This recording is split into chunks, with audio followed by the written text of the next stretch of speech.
The emergency beacon had been broadcasting for 3 cycles when the Zephyrian High Council finally authorized its activation. Council member Vexhai trembled as she input the final authorization codes, her 4 arms working frantically across the holographic interface. "Are you certain about this?" asked Prime Counselor Zethrin, his crystalline exoskeleton flickering with nervous bioluminescence. "The humans, they're still classified as a pre-contact species." Vexhai's mandibles clicked anxiously. "The destroyer fleets will reach our core worlds in 12 cycles. Our entire defense network has fallen. We have no choice." The beacon's message was simple, a mathematical proof of intelligence, coordinates, and a desperate plea for assistance against an overwhelming enemy. It was designed to reach any nearby civilization capable of faster-than-light travel. The Zephyrians had hoped to contact the peaceful Etherian collective, or perhaps the technologically advanced Quantum Union. They never expected humans. Admiral Sarah Chen stood on the bridge of the UES Prometheus, studying the alien transmission with a mixture of curiosity and concern.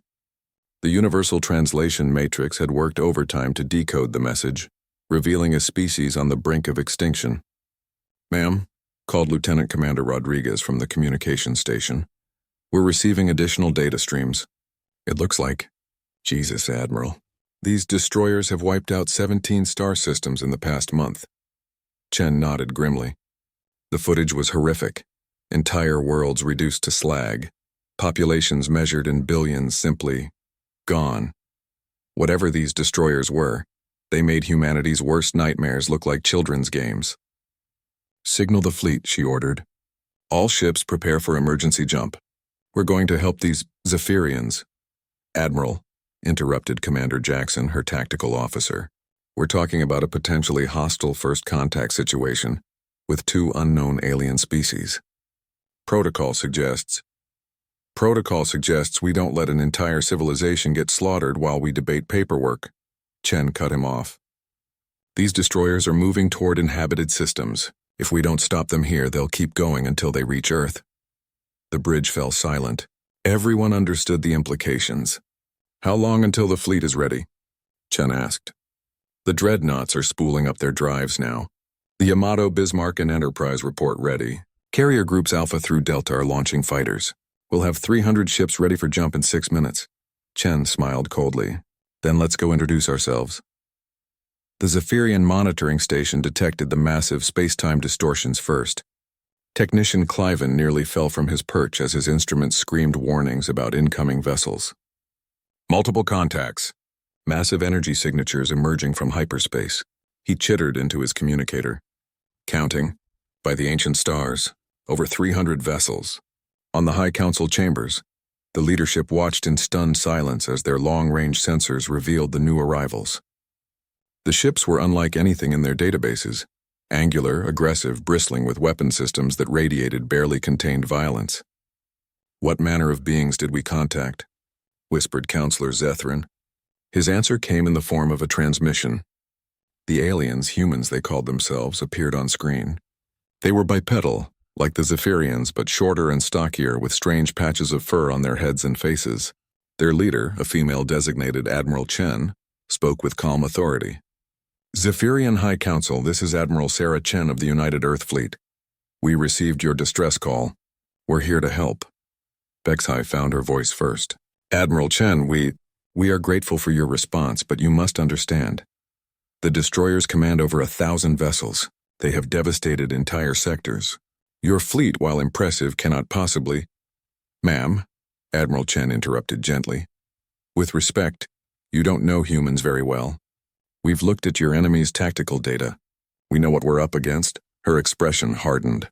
"And we know what happens to species that commit genocide." The battle began at the edge of the Zephyrian home system. The destroyer fleet emerged from dark space like a plague of locusts, massive biomechanical monstrosities that seemed to absorb light itself. Their vessels were 3 times larger than anything in the human fleet. The destroyers had expected to find a broken civilization ready for harvest. Instead, they found humanity waiting.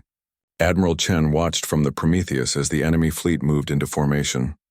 The destroyers clearly thought numbers would decide the battle. They were about to learn otherwise. "All ships, Chen broadcast across the fleet channels. Weapons free. Show them what humans do to bullies.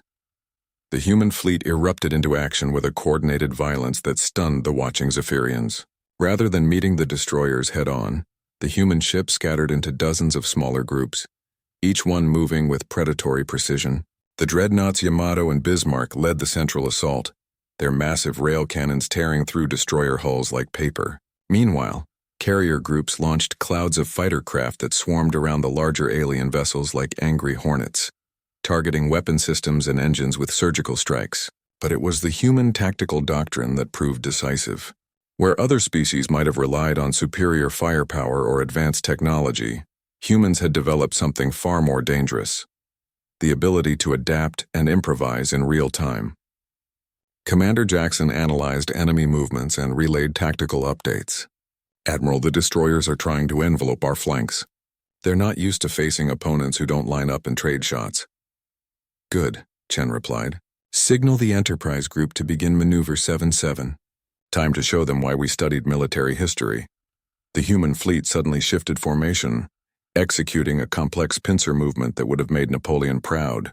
Destroyer vessels found themselves caught in crossfires, their massive size becoming a liability as human ships darted between them, striking critical systems and disappearing before return fire could be coordinated. On the Zephyrian command station, the High Council watched in amazement as the tide of battle shifted. The humans fought with a savage intelligence that defied comprehension, using the destroyer's own tactics against them, turning the enemy's strengths into weaknesses. "How are they doing this?" Vex High breathed. "The destroyers have conquered 17 systems. Look at their formation patterns," observed Counselor Zethrin. "They're not fighting like a military force. They're fighting like predators, pack hunters." The realization sent chills through the Zephyrian leadership. What had they summoned? The battle lasted 4 hours. When it ended, the destroyer fleet was little more than drifting debris. The humans had lost 37 ships, a significant number but far less than anyone had expected against such overwhelming odds.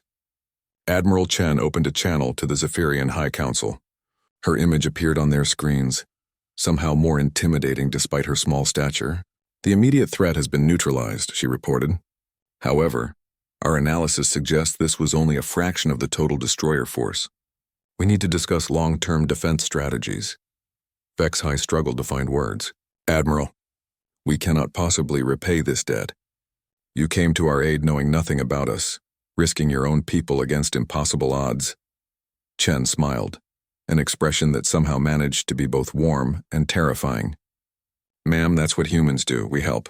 But more importantly," her expression hardened, "we really don't like bullies." As the human fleet settled into defensive positions around the Zephyrian homeworld, the High Council realized they had witnessed something unprecedented. They had called for help and received not just assistance but salvation delivered with overwhelming force. They had mistakenly summoned humanity, and humanity had answered with a fleet.